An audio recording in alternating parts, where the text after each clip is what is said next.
Hi, Nathan Ritter from cardiogauge.com. I'm a cardiologist in New York. This video is about how to get your lipoprotein(a) tested.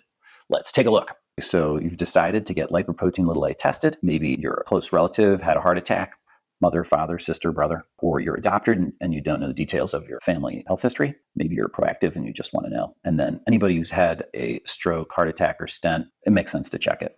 So method number 1, ask your doctor. Hopefully he or she just orders it and doesn't put up much of a fuss. Sometimes they will have already checked it on you and they already know the result. If they say they don't want to order it because they don't think it'll change anything or they're not familiar with it, you could point out that there are therapies in development. And also that aspirin can be used to decrease risk in people with lipoprotein(a). So hopefully with that, they would order it. But if they won't, or you could never get an appointment with the doctor, nobody picked up the phone, there were no appointments available for 9 months, you could try method 2, which is a home test kit. And you can get home test kits from Amazon. I'll put a link in the description and show my experience with this kit here in a couple minutes. And then you can also order it from this organization, which I believe it's free. So the Family Heart Foundation, you could check that out and I'll put a link to them in the description below. Couple notes here. You don't have to be fasting for it. And you really shouldn't check it if you're quite sick, if you got the flu or something, because lipoprotein(a) transiently goes up with illness. So, if you got the flu or a severe cold, it can go up 2 to 3 times, and that would overestimate your risk. So you should wait a couple weeks after an illness. I'm going to dive in deep here on the EmpowerDx Lipoprotein(a) test kit. I bagged this on Amazon. I'm going to do the test on myself and then compare it to a full blood test that I ordered on myself. Okay, let's do this. Here I go with my home test kit.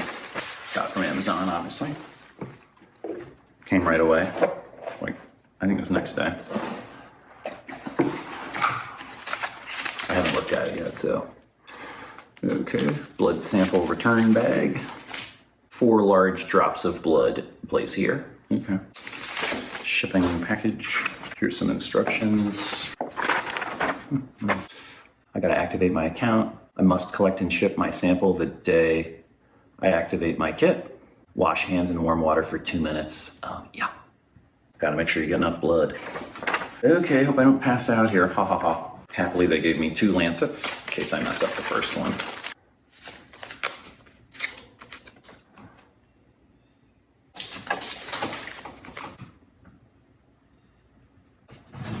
Allow large, free-falling drops of blood to land into the collection square.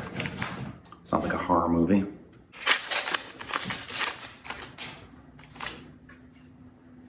This little yellow thing looks like it comes off. I don't know, I don't think I need to massage my finger for 5 minutes.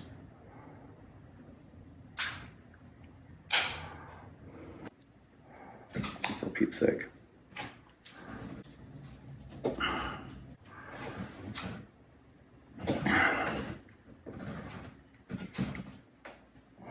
It is not free flowing. It is barely flowing. Come on, baby. Bleed for me. Bleed. Don't fail me now. Keep gushing.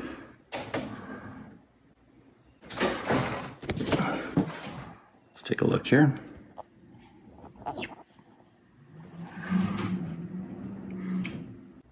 I'm not sure my blood is progressing through the thing. Come on, capillary action. It's like watching blood dry. I'm gonna step away and get some coffee.